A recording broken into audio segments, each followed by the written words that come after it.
ये एक सच्ची कहानी है 62 साल के एक साधु की, जो एक जवान लड़की के प्रेम में पड़ गए और जिसका अंत ऐसा हुआ कि पूरा मंदिर हिल गया। शांतिवन मंदिर पहाड़ों की तलहटी में बसा था, जिसके सामने एक छोटी सी नदी बहती थी और पीछे घने हरे जंगल थे। मंदिर बहुत बड़ा नहीं था, लेकिन सदियों से गांव वालों के लिए शांति का केंद्र था, जहां वे पूजा पाठ और प्रार्थना करने आते थे। गांव वाले कहते थे कि जब तक स्वामी प्रकाशानंद मंदिर के मुख्य पुजारी हैं, तब तक यहां सुख शांति बनी रहेगी। स्वामी प्रकाशानंद इस साल 62 वर्ष के हो चुके थे। उनके बाल सफेद हो चले थे और आंखों में अनुभव की गहराई थी। उन्होंने जवानी में ही संन्यास ले लिया था और 40 से अधिक वर्षों से भगवान की सेवा में लगे थे। कठोर नियमों का पालन करते हुए एक सादा जीवन जी रहे थे। भक्तों की नजर में वे एक आध्यात्मिक गुरु और सहारा थे। जब भी वे दुख में होते थे, सब उनका बहुत सम्मान करते थे और मानते थे कि वे पहाड़ की तरह स्थिर एक सच्चे संत हैं। एक शाम एक दुखी दिखने वाली जवान लड़की मंदिर आई। उसका नाम माया था। उम्र 20 के आसपास। उसके माता पिता जल्दी गुजर गए थे और वो गुजारे के लिए दर दर भटक रही थी। अंत में बेसहारा हो गई थी। माया मंदिर के गेट पर खड़ी थी। उसकी आंखें लाल थीं और कांपती आवाज में बोली, स्वामी जी, मैं जीवन में भटक गई हूं। मेरा कोई सहारा नहीं है। कृपया मुझे यहां रहने दें। मैं कोई भी काम कर लूंगी। बस सिर पर एक छत चाहती हूं। स्वामी प्रकाशानंद की दयालु आंखों में एक ठहराव आया। उन्होंने माया के युवा, मासूम और दुखी चेहरे को देखा और उनके मन में करुणा जाग उठी। उन्होंने उसे मंदिर में रहने की अनुमति दे दी, ये सोचकर कि वो एक छोटी भक्त है जिसे सहारे की जरूरत है। उस दिन से माया मंदिर में रहने लगी। वो आंगन में झाड़ू लगाने, पानी भरने, खाना पकाने से लेकर भजन कीर्तन तक सारे काम करती थीं। वो मेहनती और विनम्र थी, जिससे कई लोग उसे पसंद करने लगे। कई भक्त स्वामी प्रकाशानंद की दया की प्रशंसा करते कि उन्होंने एक बेसहारा को आश्रय दिया और पुण्य का काम किया। लेकिन जैसे जैसे समय बीतता गया, लोगों ने ध्यान देना शुरू किया कि स्वामी जी का माया के प्रति व्यवहार दूसरों से बहुत अलग था। वे अक्सर उसकी सेहत के बारे में पूछते, खाने पीने का ध्यान रखने को कहते और कभी-कभी बीमार होने पर खुद उसके लिए दलिया बना देते। ये छोटी छोटी बातें थीं, लेकिन एक पवित्र मंदिर में ये चर्चा का विषय बन गईं। शुरुआत में लोगों ने सोचा कि स्वामी जी एक अनाथ लड़की पर पिता की तरह दया दिखा रहे हैं, लेकिन धीरे धीरे गांव में कानाफूसी शुरू हो गई। स्वामी जी उस पर इतनी कृपा क्यों करते हैं? जब से ये लड़की मंदिर में आई है, वो बिल्कुल बदल गई है। जो मंदिर कभी शांत था, अब वहां शांति भंग होने लगी थी। किसी ने नहीं सोचा था कि इस सामान्य सी दिखने वाली कृपा के पीछे एक ऐसा रहस्य पनप रहा था जो शांतिवन मंदिर को हिलाकर रख देगा और गांव वालों को झकझोर देगा। मंदिर में आने के बाद माया ने एक नए जीवन की शुरुआत की, जो पवित्र तो था लेकिन अपरिचित भी। सुबह वो जल्दी उठती, मंदिर का आंगन साफ करती, कुएं से पानी भरती और फिर रसोई में स्वामी जी और छोटे साधुओं के लिए भोजन बनाने में मदद करती। दोपहर में वो सब के साथ मुख्य हॉल में भजन गाती। रात में जब घंटियों की आवाज शांत हो जाती, तो वो बरामदे में बैठकर आसमान को देखती, अपने अस्थिर जीवन के बारे में सोचती। स्वामी प्रकाशानंद ने शुरू में उसे केवल एक भक्त के रूप में देखा, लेकिन न जाने कब से उनकी आंखें उस युवा लड़की की हर छोटी बड़ी हरकत पर टिकने लगीं। वे अक्सर पूछते, बेटी, तुमने ठीक से खाया? ज्यादा काम करके थक तो नहीं गई? ये सवाल करुणा से निकलते थे, लेकिन बार बार पूछे जाने पर मंदिर के दूसरे छोटे साधुओं में फुसफुसाहट होने लगी। एक बार भजन के बाद माया सीढ़ियों पर ही चक्कर खाकर गिर पड़ी। छोटे साधु कुछ कर पाते उससे पहले ही स्वामी प्रकाशानंद दौड़कर आए और उसे सहारा देकर आराम करने वाले कमरे में ले गए।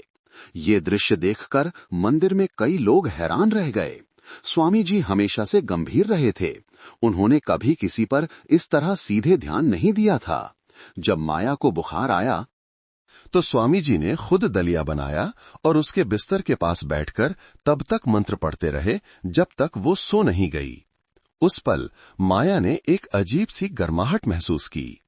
वो स्वामी जी की आभारी थी, लेकिन उसका दिल भी अजीब तरह से तेजी से धड़क रहा था। ये एहसास उसने पहले कभी अनुभव नहीं किया था। ये शर्मनाक भी था और समझ से परे भी।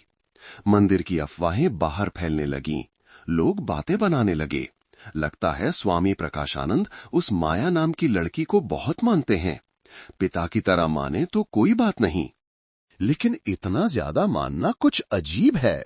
ये बातें सुनकर माया का चेहरा लाल हो जाता और उसने गांव के बाजार में जाना बंद कर दिया। वो चुपचाप अपना काम करती, कोशिश करती कि कोई और बात न बने, लेकिन वो खुद भी इस बात से इनकार नहीं कर सकती थी कि इस विशेष स्नेह ने उसके युवा दिल में हलचल मचा दी थी। हर बार जब स्वामी जी उसे कुछ कहते या धीरे से मुस्कुराते तो वो बेचैन हो जाती। वहीं प्रकाशानंद अपने मन में हो रहे बदलाव को महसूस कर रहे थे। वे खुद को याद दिलाते कि वे एक तपस्वी हैं, उन्हें अपना मन विचलित नहीं होने देना चाहिए।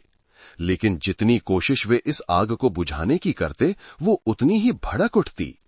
शाम को जब वे माया को आंगन में पत्ते साफ करते देखते, तो उनका दिल जवानी के दिनों की तरह धड़कने लगता। ये एहसास खतरनाक था, लेकिन अब उनमें इससे मुंह मोड़ने की हिम्मत नहीं बची थी। इस बीच भक्त लगातार कानाफूसी करते रहे। शांतिवन मंदिर, जो कभी पवित्रता का प्रतीक था, अब अफवाहों का केंद्र बन गया था। हर कोई एक ही बात कर रहा था और सबका निशाना स्वामी जी और उस युवा लड़की के बीच के असामान्य रिश्ते पर था। दबाव बढ़ता जा रहा था और अनपेक्षित घटनाएं धीरे धीरे नजदीक आ रही थीं। आने वाले दिनों में माया ने स्वामी प्रकाशानंद के विशेष ध्यान को और भी स्पष्ट रूप से महसूस किया। जहां वे छोटे साधुओं के साथ गंभीर रहते थे, वहीं उसके साथ वे बहुत कोमल थे, कभी कभी तो एक स्नेही पिता की तरह। जब उन्होंने माया को भारी काम करते देखा तो तुरंत कहा, बेटी, इतना ज्यादा पानी मत उठाओ, कमर कमजोर होती है, दर्द हो जाएगा। मैं छोटे साधुओं से कह दूंगा। ये सुनकर वो चौंक गई। मंदिर में हर किसी को अपना काम करना पड़ता था, कोई अपवाद नहीं था। लेकिन माया के लिए स्वामी जी हमेशा उसका बोझ कम करने का तरीका ढूंढ लेते थे। वो भावुक भी थी और खुद को अलग भी महसूस करती थी। एक दोपहर अचानक तेज बारिश होने लगी। हवा इतनी तेज थी कि कुछ दरवाजे खुलने वाले थे। माया उन्हें बंद करने के लिए दौड़ी तो उसका पैर फिसल गया और वो गिर पड़ी। स्वामी प्रकाशानंद बिना सोचे समझे दौड़े और उसे हाथ पकड़कर उठा लिया। वो स्पर्श कुछ ही पलों का था, लेकिन दोनों को असहज कर गया। माया ने अपना हाथ खींच लिया। उसका चेहरा लाल हो गया। स्वामी जी ने भी धीरे से खांसकर अपना चेहरा दूसरी तरफ कर लिया, अपने दिल की बेचैनी छिपाने की कोशिश करते हुए। लेकिन उस दिन के बाद माया ने महसूस किया कि वो पहले जैसी शांत नहीं रह सकती थी। जब भी स्वामी जी उसे देखते, वो नजरें चुरा लेती। जब भी उनके कदमों की आहट सुनती, उसका दिल एक धड़कन चूक जाता। उसका मन बट गया था। मैं उन्हें पिता की तरह सम्मान देती हूं, तो मेरा मन क्यों विचलित हो रहा है? लेकिन भावनाओं को नियंत्रित करना मुश्किल होता है, खासकर जब एक युवा दिल प्यार के लिए तरस रहा हो और उसे परिवार का सुख भी न मिला हो। बाहर जनमत उबलने लगा था। लोग गांव के नुक्कड़ पर चाय की दुकान पर कानाफूसी करते। वो लड़की दिन ब दिन गोरी और गोल मटोल होती जा रही है और स्वामी प्रकाशानंद उसका पूरा ध्यान रखते हैं। अजीब बात है, कौन जानता है, साधु भी तो इंसान ही होते हैं। बस उम्मीद है कि ये अफवाहें झूठी हों। ये बातें कांटों की तरह चुभती थीं। माया जब भी सुनती डर जाती, लेकिन वो वहां से जा भी नहीं सकती थी। वो जानती थी कि अगर वो चली गई तो फिर से बेसहारा हो जाएगी, और अगर वो रुकी तो उसे लोगों की शक भरी नजरों और अपने दिल में पनप रही अस्पष्ट भावनाओं का सामना करना पड़ेगा। स्वामी प्रकाशानंद भी कम परेशान नहीं थे। वे शांत रहने के लिए ज्यादा पूजा पाठ और ध्यान करने लगे, लेकिन जितना वे जबरदस्ती करते, माया की छवि उनके मन में और भी गहरी होती जाती। कभी कभी वे खुद से पूछते, क्या ये मेरे जीवन की अंतिम परीक्षा है जो भगवान ने मेरे सामने रखी है? लेकिन जवाब रात के अंधेरे में खो जाता। मंदिर में बाहरी शांति के नीचे एक तूफान छिपा था। अफवाहें हर दिन फैल रही थीं। सब कुछ ये संकेत दे रहा था कि एक बड़ी घटना होने वाली है, जो इस मंदिर पर वर्षों से छाई पवित्रता के पर्दे को फाड़ देगी। उस दिन अचानक तेज बारिश शुरू हो गई। पूरा मंदिर धुंध और हवा के कारण धुंधला हो गया था। माया को सुबह से हल्का बुखार था, लेकिन वो फिर भी काम करने की कोशिश कर रही थी। जब स्वामी प्रकाशानंद ने उसका चेहरा लाल और पसीने से भीगा देखा, तो उन्होंने उसे पीछे के एक छोटे कमरे में आराम करने के लिए बुलाया। तुम आराम करो, बाकी काम छोटे साधु कर लेंगे। बुखार में काम करने से बीमारी बढ़ जाएगी। स्वामी जी ने एक पिता की तरह गहरी आवाज में कहा।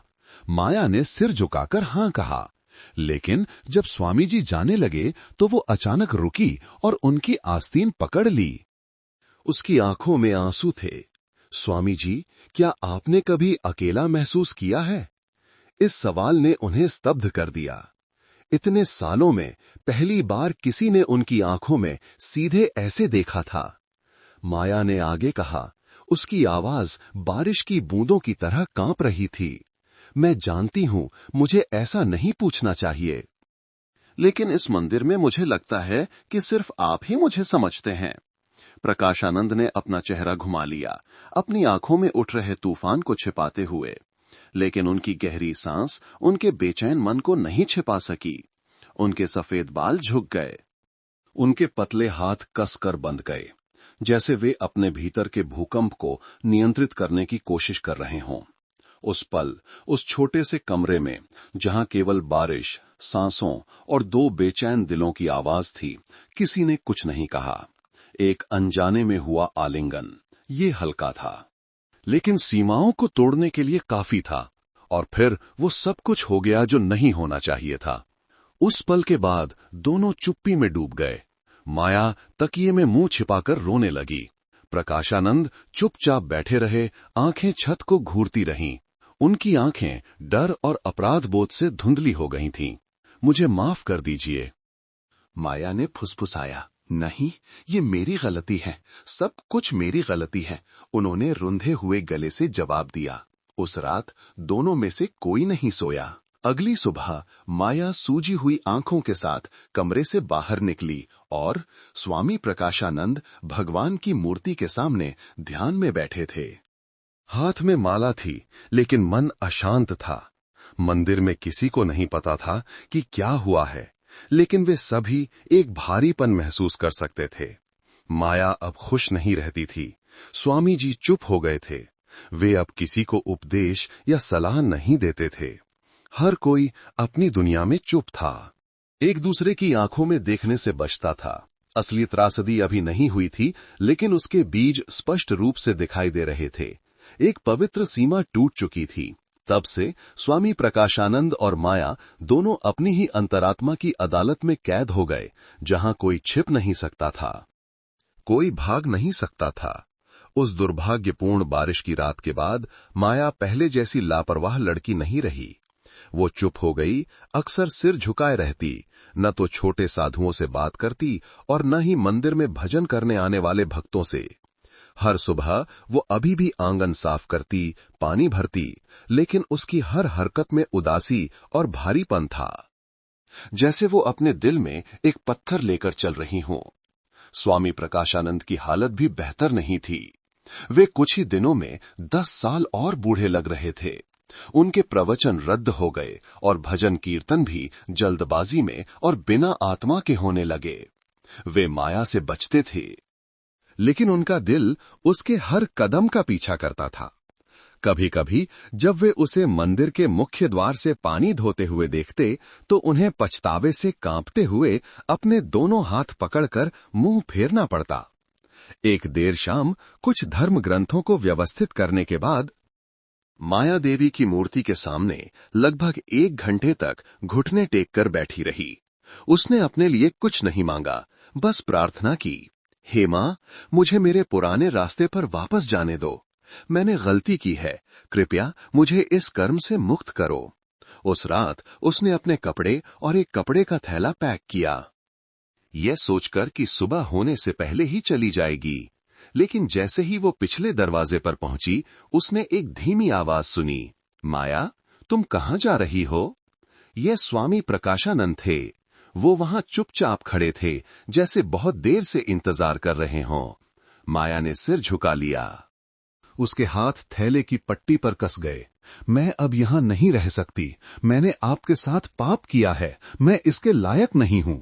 स्वामी जी पास आए। उनकी आंखों में एक विनती थी। सिर्फ तुम्हारी गलती नहीं है, मेरी भी गलती है। लेकिन अगर तुम चली गई तो मैं इस अपराध बोध के साथ कैसे जी पाऊंगा? माया ने ऊपर देखा और उनकी नींद और पछतावे से भरी धुंधली आंखें देखीं। वो चिल्लाना चाहती थी, आप एक संत हैं, आपको मजबूत होना चाहिए, आपको ये सब तोड़ देना चाहिए। लेकिन उसके मुंह से शब्द नहीं निकले। वो रो पड़ी और चुपचाप स्वामी जी को अपने हाथ से थैला लेने दिया और वापस अंदर ले जाने दिया। उस रात के बाद माया ने जाने की कोशिश नहीं की, लेकिन वो मंदिर में एक परछाई की तरह रहती थी। न हंसती, न बोलती, न किसी के करीब जाती। स्वामी प्रकाशानंद खुद को रात भर भजन करके भगवान की मूर्ति के नीचे घुटने टेक कर सजा देते, जब तक कि उनके पैर सुन्न न हो जाते और ठंड और दर्द से खून न निकलने लगता। वे दोनों एक ही जेल में बंद दो कैदियों की तरह थे। न कोई जंजीर थी, न कोई पहरेदार, लेकिन कोई भी भाग नहीं सकता था। वे अब गुरु शिष्य नहीं थे, पिता पुत्री नहीं थे। वे प्रेम शब्द के बारे में सोचने की हिम्मत नहीं कर सकते थे और एक दूसरे को पापी कहने का साहस भी नहीं था। इस बीच मंदिर में लोगों को कुछ असामान्य लगने लगा। देव नाम का एक छोटा साधु चुपचाप माया को हर दिन देखता था। उसने देखा कि वो अक्सर अकेले मंदिर के पीछे कुएं पर जाती थी। उसकी आंखें उदास थीं, कदम धीमे थे। कुछ छिपा हुआ और बहुत ही अस्थिर था। देव में पूछने की हिम्मत नहीं की, लेकिन उसके मन में ऐसे संदेह उठ रहे थे जिन्हें छिपाना मुश्किल था। शांतिपूर्ण दिखने वाले शांतिवन मंदिर में एक तूफान छिपा था जो जल्द ही उठने वाला था, और जो होना ही था वो बहुत करीब आ रहा था। छोटा साधु देव 15 साल का था। बचपन से मंदिर में था। शांत स्वभाव का, कम बोलने वाला, लेकिन बहुत संवेदनशील था। जब से माया ने खुद को समेट लिया था, उसे उसके और स्वामी प्रकाशानंद के बीच कुछ अजीब लगने लगा था। हर कोई ध्यान नहीं देता था, लेकिन देव के लिए, जो हर दिन उनके साथ रहता था, एक दूसरे से नजरें चुराना, चोरी छिपे देखना या दोनों की अत्यधिक चुप्पी छिपाना मुश्किल था।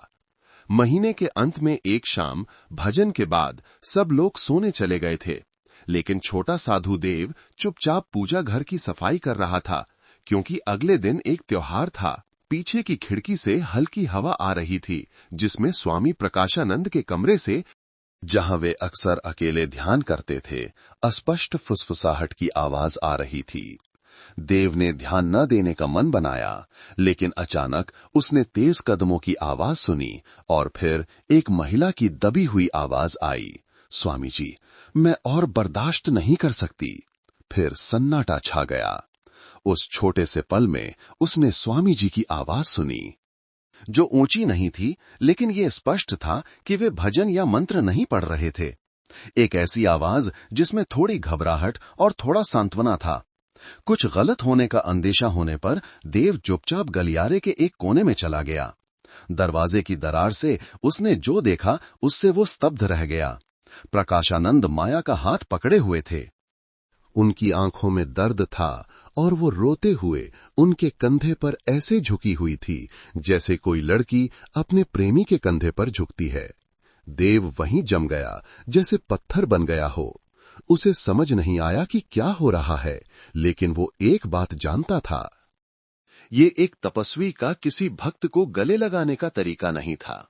और इससे भी बुरी बात यह थी कि उसने अपनी आंखों से उस स्वामी को देखा जिसे वो अपना मार्गदर्शक मानता था। इतना कमजोर दिख रहा था, और देखने की हिम्मत न करते हुए देव चुपचाप अपने कमरे में लौट आया। उसका दिल जोर जोर से धड़क रहा था। उस रात वो सो नहीं सका। सवाल उसके दिमाग में घूमते रहे। क्या स्वामी जी गलत थे? क्या जिस रास्ते पर मैं चल रहा हूं वो भी गलत है? अगली सुबह सुबह की पूजा में देव की भगवान की मूर्ति को देखने की हिम्मत नहीं हुई। उसके दिल में विश्वास डगमगाने लगा था।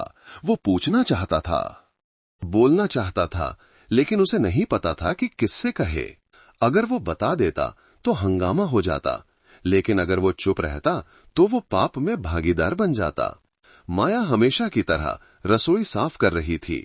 उसके चेहरे पर कोई भाव नहीं था, आंखें शांत थीं, और स्वामी प्रकाशानंद भजन के दौरान थोड़ा लड़खड़ा रहे थे। उनकी आंखें कभी कभी मुख्य द्वार पर टिक जातीं, जैसे वे किसी चीज से सावधान हों। तीनों लोग, हर कोई एक रहस्य, एक अलग पीड़ा लिए हुए था, लेकिन वे नहीं जानते थे कि उस रात के छोटे से पल ने उस झूठी शांति के पर्दे को फाड़ना शुरू कर दिया था। और जब सच्चाई सामने आएगी तो कोई भी दूसरों के दिलों में अपनी जगह बनाए नहीं रख पाएगा। उस रात के बाद छोटा साधु देव मंदिर में सबसे ज्यादा बोझिल रहने लगा। हालांकि वो सबसे छोटा था, लेकिन वो अब पहले की तरह निश्चिंत होकर भजन नहीं कर पाता था। हर बार भगवान को प्रणाम करते समय उसे अपने सीने पर एक पत्थर जैसा भारीपन महसूस होता था। देव यह मानना चाहता था कि उसने गलत देखा था, कि वो पल चांदनी के कारण बना एक भ्रम था, लेकिन उसका विवेक उसे खुद को धोखा देने की इजाजत नहीं दे रहा था। उसने साफ देखा था, साफ सुना था, किसी ने उसे नहीं बताया था, किसी ने बढ़ा चढ़ाकर नहीं कहा था। माया भी स्पष्ट रूप से बदल गई थी। वो अब लोगों की नजरों से नहीं बचती थी, लेकिन वो एक अलग इंसान बन गई थी। ठंडी, कम बोलने वाली, एक मशीन की तरह काम करती थी। वो अक्सर शाम को मंदिर के पीछे कुएं पर जाती और बहुत देर तक अकेली बैठी रहती। कभी कभी देव वहां से गुजरता तो देखता कि वो अपना हाथ पेट पर ऐसे रखती जैसे किसी दर्द को शांत कर रही हो। एक छोटी सी हरकत, लेकिन इसने उसके दिमाग को बेचैन कर दिया। स्वामी प्रकाशानंद तो लगभग पूरी तरह से खुद में सिमट गए थे। वे अब शनिवार की शाम को प्रवचन नहीं देते थे और सामूहिक भजन में भी कम ही शामिल होते थे। बड़े त्योहारों पर स्वामी जी बस पीछे बैठते, चुपचाप माला जपते। उनके चेहरे पर एक गहरी उदासी छाई रहती। बुजुर्ग भक्त धीरे धीरे कुछ गड़बड़ महसूस करने लगे। स्वामी प्रकाशानंद इन दिनों बहुत कमजोर लग रहे हैं। एक बुजुर्ग महिला ने पूजा घर में फुसफुसाया, हाँ, और वो माया भी पहले की तरह खुश नहीं दिखती। लगता है कोई बात छिपाई जा रही है। दूसरे ने कहा, देव ने सब कुछ सुना लेकिन सिर झुकाए रहा। वो कहने की हिम्मत नहीं कर सका, कुछ डर के कारण और कुछ इसलिए कि उसमें खड़े होने का साहस नहीं था। उसके दिल में स्वामी प्रकाशानंद कभी पवित्रता और तपस्वी आदर्शों का प्रतीक थे, लेकिन अब वो छवि दिन ब दिन टूट रही थी। देव ने एक डायरी लिखना शुरू कर दिया। यही एकमात्र चीज थी जो उसे पागल होने से बचा रही थी। उसने सब कुछ लिखा। स्वामी जी की माया को देखने वाली नजरें, वे शामें जब वो कुएं पर रोती थी, और वो पल जब उसने उन्हें गले लगते देखा था।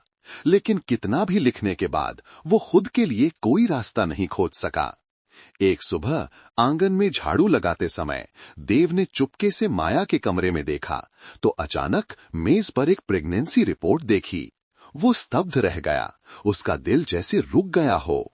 वो जिज्ञासु नहीं था, लेकिन उसकी नजर अनजाने में 6 सप्ताह का गर्भ शब्दों पर पड़ गई। वो अपने कमरे में भागा, दरवाजा बंद कर लिया और एक लकड़ी की मूर्ति की तरह बैठ गया। सारे संदेह अब एक स्पष्ट सत्य बन गए थे। ये अब कोई एहसास नहीं था, बल्कि एक जीता जागता सबूत था। माया गर्भवती थी और मंदिर में केवल एक ही पुरुष था। उस समय देव समझ गया कि चुप रहना अब कोई विकल्प नहीं है, लेकिन बोलना एक ऐसा तूफान लाएगा जो सब कुछ उड़ा देगा। और अगर वो चुप रहा तो वो अपनी ही अंतरात्मा को धोखा देगा, उस भगवान को धोखा देगा जिस पर उसने पूरा विश्वास किया था। एक दरवाजा खुलने वाला था और शायद हवा में उड़ने वाला पहला व्यक्ति वो खुद होगा। अफवाहें जो अदृश्य लगती हैं लेकिन आग से भी तेजी से फैलती हैं, शांतिवन मंदिर के आसपास के गांवों में फैलने लगी। शुरुआत में ये चाय की दुकान पर कुछ कानाफूसी थी, फिर पूजा करने आने वाली बुजुर्ग महिलाओं के मुंह से कुछ आधे अधूरे शक की बातें निकलीं और धीरे धीरे ये सुबह के बाजार की मुख्य कहानी बन गई। जहां लोग सब्जी तौलते हुए चर्चा करते थे, मंदिर वाली माया गर्भवती लग रही है, हे भगवान, मंदिर में किसका बच्चा होगा अगर? चुप रहो, लेकिन सोचने वाली बात है, जब से वो आई है स्वामी प्रकाशानंद का स्वभाव ही बदल गया है। शांतिवन की पवित्रता अब नहीं रही थी। मंदिर में आने वाले लोग कम हो गए। स्वामी प्रकाशानंद को प्रणाम करने वालों की आंखों में अब पहले जैसा सम्मान नहीं था। इसके बजाय शक और संदेह भरी नजरें थीं। कुछ लोग तो गेट के बाहर खड़े होकर फुसफुसाते और फिर मजाक उड़ाते हुए हंस पड़ते। स्वामी प्रकाशानंद ने सब कुछ महसूस किया। वे गांव के बाजार में नहीं जाते थे, लोगों से बात नहीं करते थे, लेकिन वे दूसरों की आंखों में इसे साफ देख सकते थे, जो आंखें कभी विश्वास से भरी थीं, अब वे चाकू की तरह उनके दिल में चुभ रही थीं। बिना कुछ कह पाने की ये सजा उन्हें थका रही थी। माया भी एक परछाई की तरह जी रही थी। उसका पेट थोड़ा बाहर आने लगा था, इतना कि ध्यान से देखने वाला कोई भी पहचान सकता था।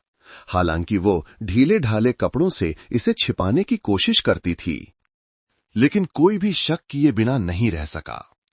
अब मंदिर के आंगन से गुजरते हुए उसके हर कदम जलते कोयलों पर चलने जैसे थे, दर्दनाक और डरावने। छोटा साधु देव, जो एकमात्र सच्चाई जानता था, एक बिना रास्ते की उलझन में जी रहा था। वो सो नहीं पाता था, खा भी नहीं पाता था। देव चुप रहना चाहता था, लेकिन जितना वो चुप रहता, उतना ही उसे खुद पर दोष महसूस होता। एक शाम उसने मंदिर की प्रबंधन समिति को एक पत्र लिखने का फैसला किया, जिसमें किसी का नाम नहीं था, बस एक गुमनाम पत्र जिसमें मंदिर के भीतर हो रही अधार्मिक गतिविधियों के बारे में बताया गया था। केवल एक सप्ताह बाद स्थानीय धार्मिक परिषद के प्रतिनिधि अचानक निरीक्षण के लिए आ गए। उन्होंने ज्यादा कुछ नहीं कहा, बस स्वामी प्रकाशानंद से अकेले में मिलने का अनुरोध किया और फिर माया से भी मिले। ये खबर नीले आसमान से बिजली गिरने जैसी थी। गांव वाले मंदिर के गेट के बाहर जमा हो गए। अंदर जाने की हिम्मत नहीं थी, लेकिन वे वहां से हटे भी नहीं। हर कोई सांस रोके इंतजार कर रहा था। हवा इतनी भारी थी जैसे गर्मी की बारिश जो अभी तक नहीं हुई हो। उस शाम माया देवी की मूर्ति के सामने अकेली बैठी थीं। वो भजन नहीं कर रही थी, वो बस रो रही थी। उसकी आंखें सूज गई थीं, हाथ पेट पर था और वो फुसफुसा रही थी, मां, मुझे माफ कर दो, मैंने गलती की है। पीछे के कमरे में स्वामी प्रकाशानंद दो परिषद प्रतिनिधियों के सामने बैठे थे। कई मिनट तक किसी ने कुछ नहीं कहा। अंत में उन्होंने एक गहरी सांस ली, हाथ जोड़े और सिर झुका लिया। मैं अपनी गलती स्वीकार करता हूं। सारी अफवाहें सच थीं। अगले दिन ये स्वीकारोक्ति पूरे गांव में फैल गई और सिर्फ एक रात में शांतिवन मंदिर, जिसका लोग कभी सम्मान करते थे, लोगों के दिलों में पूरी तरह से ढह गया। जब से स्वामी प्रकाशानंद की स्वीकारोक्ति की खबर फैली, शांतिवन मंदिर का माहौल पूरी तरह से बदल गया। अब सुबह की घंटियों की गूंज नहीं थी, न ही शाम को नियमित रूप से बजने वाली घंटियां। मंदिर का गेट खुला रहता था, लेकिन कोई अंदर नहीं आता था। लोग पास से गुजरते तो बस एक नजर डालते और जल्दी से आगे बढ़ जाते, जैसे किसी पाप से बचने की कोशिश कर रहे हों। माया रसोई के पीछे एक छोटे से कमरे में सिमट गई थी। वो अब आंगन में नहीं निकलती थी, ना काम में मदद करती थी और ना ही किसी से मिलती थी।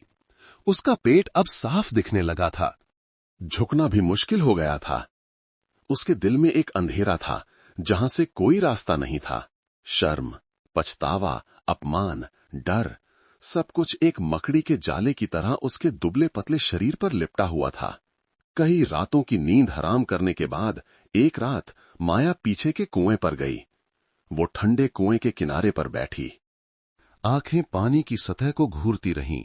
उसके कांपते हाथ में एक बड़ा पत्थर था, फेंकने के लिए नहीं, बल्कि ये महसूस करने के लिए कि ये भारीपन गहराई में कैसे गिरेगा। अगर मैं गायब हो जाऊं तो शायद सब कुछ पहले जैसा हो जाएगा। उसने अपना हाथ पेट पर रखा, आंसू बह निकले। बच्चा लगभग 3 महीने का था। जब भी वो हिलता, उसे पता चलता कि वो जीवित है। लेकिन जीने के लिए क्या है? एक बच्चा जो बिना पिता के, बिना पहचान के पैदा होगा और अपनी मां की गलतियों का बोझ उठाएगा। माया ने पत्थर को कसकर पकड़ लिया। उसका पूरा शरीर कांप रहा था। माया? स्वामी प्रकाशानंद की आवाज पीछे से आई, जिसमें दर्द और विनती थी। वो चौंक गई। पत्थर हाथ से छूटकर जमीन पर गिर गया। वो मुड़ी, उसकी आंखें लाल थीं। स्वामी जी पास आए। वे गेरुआ वस्त्र नहीं पहने थे, बस एक पतला नीला कुर्ता था। हवा चल रही थी, लेकिन उनका चेहरा अभी भी डरावना था। तुम क्या करने वाली थीं? मुझे नहीं पता। मुझ में इस बच्चे को रखने की हिम्मत नहीं है। मैंने बहुत बड़ी गलती की है स्वामी जी। माया रोते हुए गिर पड़ी। वे उसके सामने घुटने टेक कर बैठ गए। उनके हाथ ठंड से कांप रहे थे, लेकिन उनकी आंखों में एक गहरी विनती थी। तुम अकेली गलत नहीं हो, मैं भी गलत हूं, बहुत बड़ी गलती। लेकिन बच्चे की कोई गलती नहीं है, वो हमारा खून है। हमारा खून। इन 2 शब्दों ने उसे चुप करा दिया। ये पहली बार था जब स्वामी प्रकाशानंद ने उस शापित रिश्ते को शब्दों में स्वीकार किया था। लेकिन ये भी पहली बार था जब उसने स्वामी जी को रोते देखा था। वे आंसू अब एक तपस्वी के नहीं थे, बल्कि एक ऐसे आदमी के थे जो पाप की अंतिम सीमा पर पहुंच गया था, पछतावे और जिम्मेदारी के बीच फंसा हुआ। तुम यहां से जा सकती हो, एक नई शुरुआत कर सकती हो, लेकिन इसे मत छोड़ना, कृपया। ये विनती माया के दिल में एक चाकू की तरह चुभ गई। वो स्वामी जी के कंधे पर सिर रखकर फूट फूट कर रोने लगी। कोई तर्क नहीं था, कोई भेद नहीं था, बस 2 इंसान थे। एक ने अपना आदर्श खो दिया था, दूसरे ने अपनी जवानी, जो तूफान के बीच एक दूसरे का सहारा ले रहे थे। उस रात के बाद माया ने बच्चे को रखने का फैसला किया, लेकिन वो मंदिर में नहीं रहना चाहती थी, क्योंकि वो जानती थी कि स्वामी जी चाहे कितनी भी विनती करें, दुनिया की नजरें कभी माफ नहीं करेंगी। और इसलिए भी क्योंकि वो चाहती थी कि उसका बच्चा गलतियों के साए में बड़ा ना हो। एक सुबह माया चुपचाप मंदिर से निकल गई। उसने एक पुरानी टोपी पहनी और पेट छिपाने के लिए एक गहरे भूरे रंग का लंबा कुर्ता। उसके हाथ में स्वास्थ्य केंद्र से मिली प्रेगनेंसी की अल्ट्रासाउंड रिपोर्ट थी। मंदिर में किसी को पता नहीं था। स्वामी प्रकाशानंद अपने कमरे में भजन कर रहे थे। छोटा साधु देव दोपहर के भोजन के लिए सब्जियां काट रहा था और मंदिर का आंगन हमेशा की तरह खाली था। माया गांव की धूल भरी सड़क पर चल रही थी, सामान्य दिखने की कोशिश कर रही थी, लेकिन उसे नहीं पता था कि गांव के बाजार में, जहां से हर किसी को गुजरना पड़ता है, 3 बुजुर्ग महिलाएं पान बेच रही थीं, जिनकी नजरें बहुत तेज थीं और वे हर किसी को पहचानती थीं। अरे, वो तो मंदिर वाली माया है। इस समय कहां जा रही है? उसका पेट देखो, दिख रहा है, लगता है गर्भवती है। हे भगवान, वो सच में गर्भवती है। एक ही सुबह में पूरा गांव मधुमक्खी के छत्ते की तरह भिनभिनाने लगा। शांतिवन मंदिर में रहने वाली माया के गर्भवती होने और स्वास्थ्य केंद्र में देखे जाने की खबर सबसे गर्म कहानी बन गई। कोई सीधे कहने की हिम्मत नहीं कर रहा था, लेकिन सब समझ रहे थे, मंदिर में स्वामी प्रकाशानंद के अलावा और कौन पुरुष था। दोपहर में मंदिर की एक पुरानी भक्त शारदा देवी, जो सालों से पूजा करती आ रही थीं, मिठाई का एक थैला लेकर सीधे मंदिर के आंगन में आईं और जोर जोर से आवाज लगाने लगीं। जब स्वामी प्रकाशानंद बाहर आए तो उन्होंने प्रणाम नहीं किया, बस अपनी सख्त नजरों से सीधे उनकी ओर देखा। स्वामी जी, अब छिपाने के लिए कुछ बचा है? पूरा गांव जानता है, माया गर्भवती है। आप भगवान के इस घर का क्या करेंगे? चुप्पी कई सौ चाकुओं की तरह उस पवित्रता की दीवार पर वार कर रही थी, जिसे वे बचाने की कोशिश कर रहे थे। स्वामी जी ने हाथ जोड़कर सिर झुका लिया, एक शब्द भी नहीं कहा। शारदा देवी हंस पड़ी, लेकिन उनकी हंसी एक सिसकी जैसी लग रही थी। मैंने जीवन भर आपका सम्मान किया, कभी नहीं सोचा था। उसी शाम मंदिर के गेट के सामने लगभग 20 लोग जमा हो गए। वे शोर नहीं कर रहे थे, न ही गालियां दे रहे थे। लेकिन हर किसी की आंखों में भारी गुस्सा था। कोई अगरबत्ती जलाकर चुपचाप चला गया, कोई सीढ़ियों को घूरता रहा जैसे वहां बची हुई पवित्रता से सवाल कर रहा हो। इस बीच माया थके हुए पैरों और धड़कते दिल के साथ मंदिर लौटी। जैसे ही उसने गेट पर कदम रखा, उसने देखा कि दूर से ही सबकी नजरें उस पर टिक गईं। किसी ने कुछ नहीं कहा, लेकिन उसके हर कदम को जैसे ईंटों में कीलों से ठोक दिया गया हो। उस रात प्रकाशानंद ने न ध्यान किया न भजन। वे भगवान की मूर्ति के सामने बैठे रहे, आंखें खुली थीं, माला हाथ से कब की गिर चुकी थी। पीछे छोटे से कमरे में माया के रोने की दबी हुई आवाज आ रही थी। हर सिसकी जैसे उस पुरानी छत को फाड़ रही हो जो बारिश और हवा की आवाज सुनने की आदी थी, पाप की नहीं। एक रहस्य अब रहस्य नहीं रहा। जो छिपा था वो अब उजागर हो गया था, और जो मंदिर कभी लोगों की आत्मा का आश्रय था, वो अब एक अभूतपूर्व भूकंप का केंद्र बन रहा था। अगली सुबह भोर से ही शांतिवन मंदिर के गेट के सामने लोग जमा होने लगे। किसी ने किसी को नहीं बुलाया, न ही कोई चिल्ला रहा था, लेकिन हर नजर गेट पर टिकी थी, जैसे एक मूक अदालत का इंतजार कर रही हो। वे पुराने भक्त थे, मंदिर के आसपास के गांव वाले थे। वे लोग थे जिन्होंने कभी विश्वास सौंपा था, कभी उस मुख्य हॉल में भगवान की मूर्ति के सामने घुटने टेके थे, और आज एक दर्दनाक सच से उनका दिल बैठा जा रहा था। मुख्य हॉल में घंटियों की आवाज भी पहले जैसी मधुर नहीं थी। स्वामी प्रकाशानंद भगवान की मूर्ति के सामने बैठे थे। उनका चेहरा गंभीर था, आंखें गहरी थीं। वे जानते थे कि आज का दिन आएगा। उन्होंने इस दिन के लिए खुद को तैयार किया था, लेकिन जब सामना हुआ तो वे पूरे शरीर में एक ठंडक महसूस करने से खुद को नहीं रोक सके, जैसे वे उस खोल को उतार रहे हों जिसने 40 साल तक उनकी आत्मा की रक्षा की थी। छोटा साधुदेव दौड़कर आया और कांपते हुए फुसफुसाया, स्वामी जी, गांव वाले बहुत ज्यादा संख्या में आए हैं। वे माया से मिलना चाहते हैं। पीछे माया ने हर शब्द साफ सुना। वो एक लकड़ी की मूर्ति की तरह खड़ी रही, हाथ पेट पर था, आंखें कई रातों की नींद हराम होने के कारण गहरी हो गई थीं। उसके अंदर का बच्चा धीरे से हिला, जैसे ये याद दिला रहा हो कि अब उसे भागने की इजाजत नहीं है। मुझे बाहर जाने दो। माया की आवाज कांप रही थी, लेकिन दृढ़ थी। वो धीरे धीरे मंदिर के आंगन की ओर बढ़ी, जहां दर्जनों आंखें उसे देख रही थीं। उसने सिर नहीं उठाया, किसी ने कुछ नहीं कहा।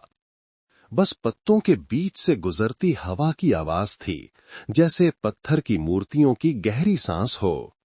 माया आंगन के बीच में रुकी, सिर झुकाया और फिर हाथ जोड़कर धीरे से प्रार्थना की।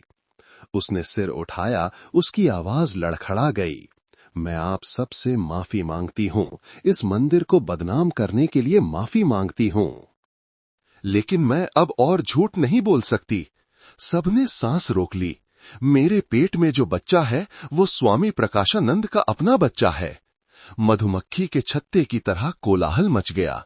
किसी ने मुंह पर हाथ रख लिया, किसी ने हाथ में पकड़े फूलों का गुच्छा गिरा दिया। कुछ बुजुर्ग महिलाएं अविश्वास में सिर हिलाने लगीं। सबसे पास खड़े एक भक्त ने गुस्से से कहा, फिर से कहो, तुम्हें पता है तुम क्या कह रही हो? माया ने सिर हिलाया, आंसू बह निकले। वो डर से नहीं रो रही थी, बल्कि मुक्ति से रो रही थी। पाप में जीने के इतने महीनों में उसे एक बार भी स्वीकार नहीं किया गया था।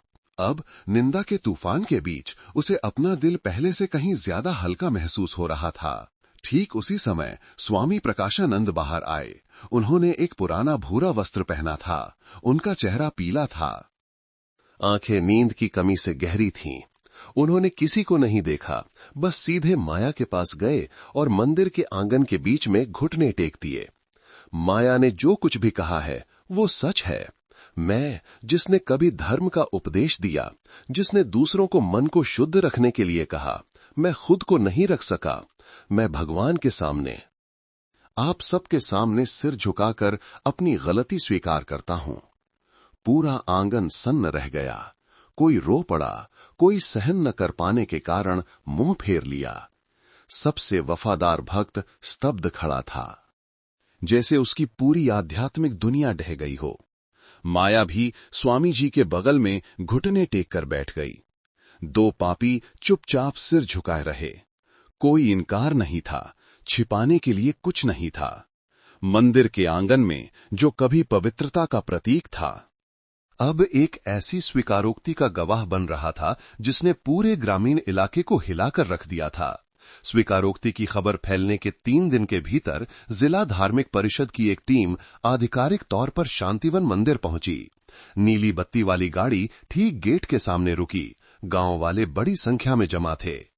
चुप थे, लेकिन हर किसी की आंखों में दर्द था। कोई दया कर रहा था, कोई गुस्से में था, कोई चुपचाप निराश था। दल के प्रमुख महामंडलेश्वर स्वामी ज्ञानदेव युवावस्था में स्वामी प्रकाशानंद के साथ ही तपस्या करते थे। उन्होंने ज्यादा कुछ नहीं कहा, बस सीधे मुख्य हॉल में गए और उस परिचित दृश्य को देखा जो अब उदासी में डूबा हुआ था। भगवान की मूर्ति अभी भी चमक रही थी, घंटियां थी, लेकिन लोगों के दिल अब पहले जैसे नहीं थे। स्वामी प्रकाशानंद खुद आगे आए। उन्होंने टोपी नहीं पहनी थी, न ही पूजा के वस्त्र, बस एक साधारण भूरा वस्त्र था। उनका बूढ़ा चेहरा एक ऐसे अपराधी की तरह पीला पड़ गया था जो सजा का इंतजार कर रहा हो। माया पीछे खड़ी थी, कुछ नहीं बोली। हाथ अभी भी पेट पर था, नजरें झुकी हुई थीं। मैंने अपनी गलती जान ली है, कृपया परिषद नियमों के अनुसार कार्रवाई करे, स्वामी जी ने सिर झुकाकर कहा। उनकी आवाज सूखी और गहरी थी। स्वामी ज्ञानदेव कुछ सेकंड चुप रहे और फिर एक गहरी सांस ली। प्रकाशानंद, 40 साल की तपस्या एक पल की कमजोरी को नहीं संभाल सकी। ये गलती सिर्फ तुम्हारी नहीं है, ये पूरे धर्म पर एक घाव है। लगभग 2 घंटे तक चली बैठक मंदिर के पीछे के एक शांत कमरे में हुई। उसके बाद आधिकारिक सूचना गेट पर चिपका दी गई। स्वामी प्रकाशानंद को अस्थायी रूप से सभी धार्मिक गतिविधियों से निलंबित कर दिया गया था और उन्हें आत्मचिंतन और तपस्या के लिए प्रांतीय मठ में भेज दिया गया था। शांतिवन मंदिर का प्रबंधन अस्थायी रूप से समिति द्वारा किया जाएगा। वह कागज पुरानी लकड़ी पर चिपकाया गया था, लेकिन जैसे लोगों के दिलों पर चिपका दिया गया हो। हर भक्त ने पढ़ने के बाद चुपचाप सिर झुका लिया। कोई रोया नहीं, लेकिन उनकी आंखों में एक पूरी दुनिया ढह गई थी। एक व्यक्ति जो कभी पवित्रता का प्रतीक था, एक सम्मानित संत, अब एक पापी बन गया था जिसे खुद परिषद ने निकाल दिया था। उस शाम स्वामी प्रकाशानंद ने थोड़ा सा सामान पैक किया, ज्यादा कुछ नहीं, बस एक पुरानी माला और कुछ फीकी पड़ चुकी धार्मिक पुस्तकें। उन्होंने किसी से विदा नहीं ली, चुपचाप एक गाड़ी में बैठकर प्रांत के लिए निकल गए। कोई उन्हें विदा करने नहीं आया, सिवाय माया के जो एक कोने में छिपकर देख रही थी। उसकी आंखों में आंसू थे, लेकिन उसने न आवाज दी न आगे बढ़ी, क्योंकि वो जानती थी कि उस पल को विदाई के शब्दों की जरूरत नहीं थी। ये एक अंत था। उस दिन के बाद शांतिवन मंदिर एक उदास जगह बन गया। छोटे साधु धीरे धीरे जिला मठ में चले गए। भक्त बहुत कम हो गए। मुख्य हॉल हर दिन खुला रहता था, लेकिन अब कोई अगरबत्ती जलाने नहीं आता था। लोग कहते थे, जब मन ही साफ नहीं तो कौन सा भगवान सुनेगा। माया ने जन्म देने की तैयारी के लिए कुछ समय और रुकने की अनुमति मांगी। हालांकि वो जानती थी कि इस जगह पर उसकी मौजूदगी हर चीज को और भी भारी बना देगी, लेकिन इस समय जाने पर उसे नहीं पता था कि वो कहां जाएगी। और बच्चा, वो इतने तूफानों के बीच दुनिया में आने वाला था। सर्दी का मौसम शुरू हो गया। पहाड़ों से आने वाली हवा ने शांतिवन मंदिर के माहौल को और भी ठंडा कर दिया। आंगन सूखे पीले पत्तों की एक मोटी परत से ढका था, जिसे साफ करने की किसी को परवाह नहीं थी। जब से स्वामी प्रकाशानंद गए थे, मंदिर की घंटियां बहुत कम बजती थीं। बस शाम को जब माया खुद घंटी बजाती थी, जैसे खुद को याद दिलाने का एक तरीका हो कि ये जगह कभी शांत थी। वो मंदिर में ही रही, रसोई के पास एक पुराने कमरे में चुपचाप रहती थी। जब से पेट दिखने लगा था, माया लगभग आंगन में नहीं निकलती थी। वो बस अपने छोटे से कमरे में रहती, थोड़ा बहुत खाना बनाती और अकेले ध्यान करती। कोई उसे टोकने वाला नहीं था, कोई पूछने वाला नहीं था। वो एक परछाई की तरह जी रही थी, जन्म के दिन का इंतजार कर रही थी, जैसे एक तय सजा हो। जिस दिन बच्चा आया, उस दिन हल्की बारिश और ठंडी हवा चल रही थी। पास में कोई नहीं था, न कोई नर्स, न कोई दाई। माया ने अपने छोटे से कमरे में खुद ही सब कुछ संभाला। कांपते हाथों से चादर का कोना पकड़ा और दर्द को दबाने के लिए अपने मुंह में कपड़ा दबा लिया।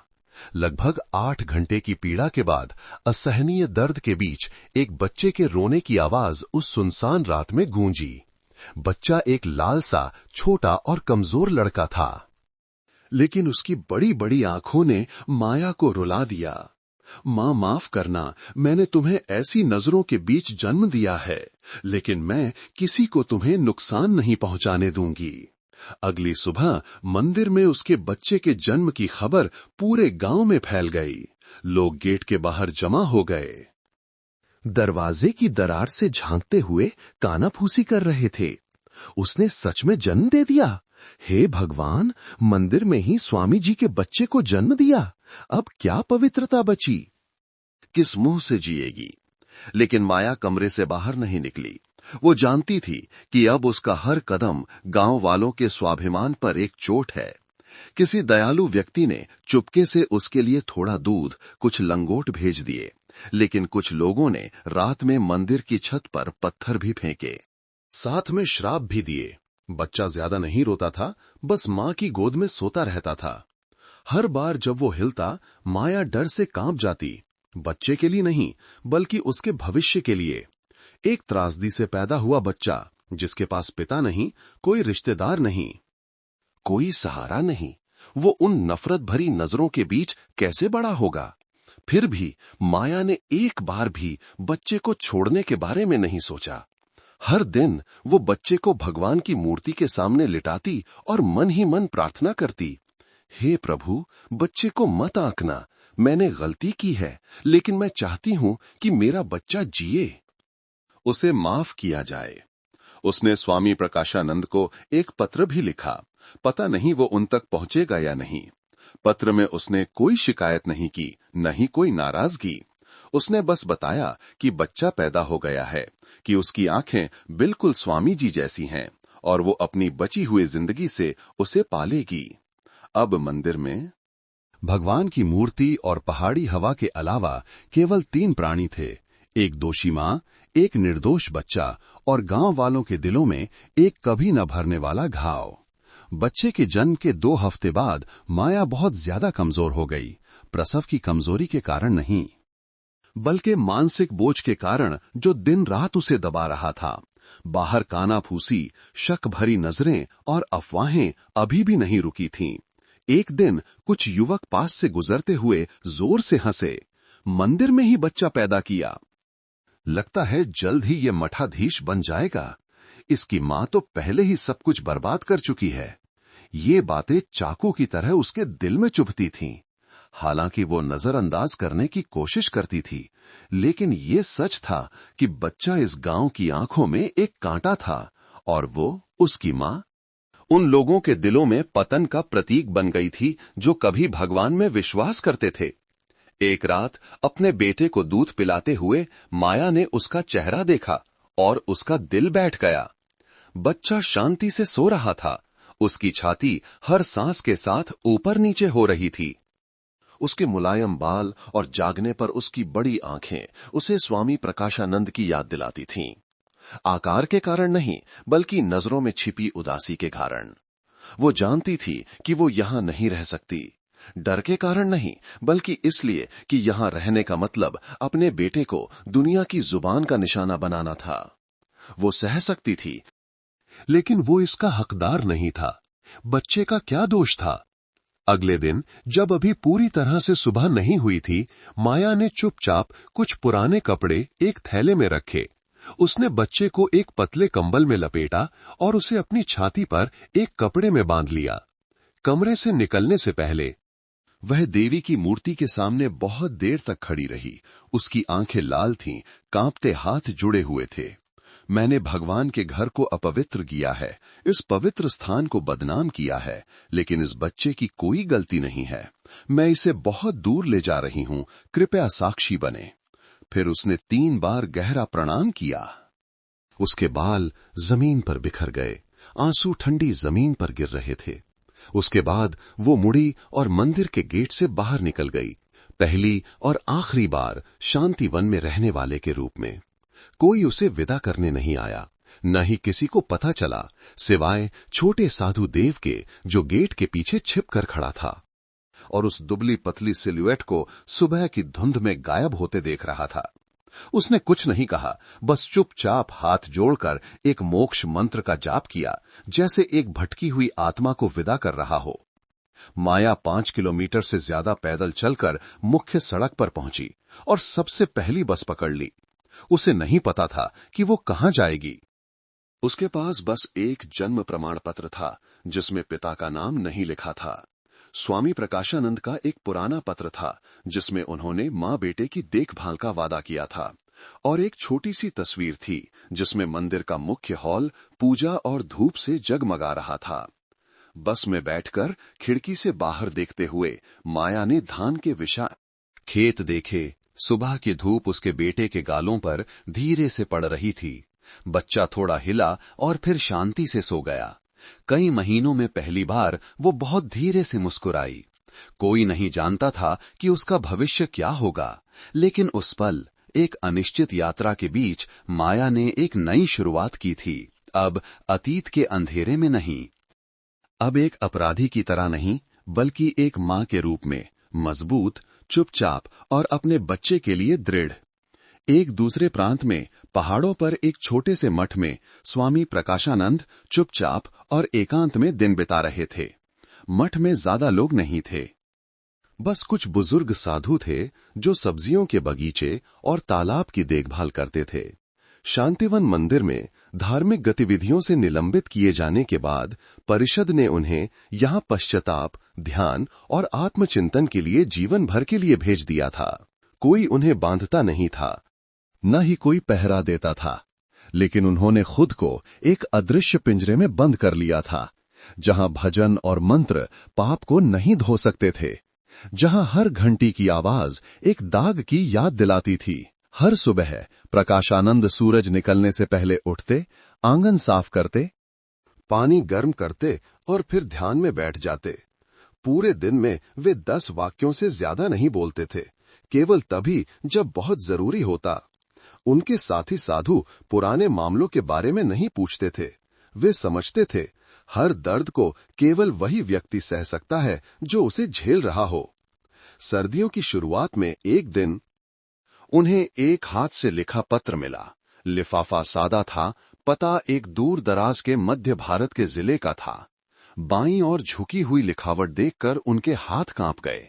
ये माया का था। उन्होंने सावधानी से पत्र खोला। अंदर बस कुछ पंक्तियां थीं। कोई शिकायत नहीं, कोई नाराजगी नहीं, बस ये सूचना थी कि उसने एक बेटे को जन्म दिया है। बच्चा स्वस्थ है, वजन 2 किलोग्राम है, 9 किलो है और उसकी आंखें बिल्कुल स्वामी जी जैसी हैं। उसने बच्चे का नाम विवेक रखा है, जिसका अर्थ है बुद्धिमान व्यक्ति, जैसे दोनों की ओर से एक प्रायश्चित हो। पत्र के अंत में माया ने लिखा था, मैं ये उम्मीद नहीं करती कि आप मुझे माफ करें।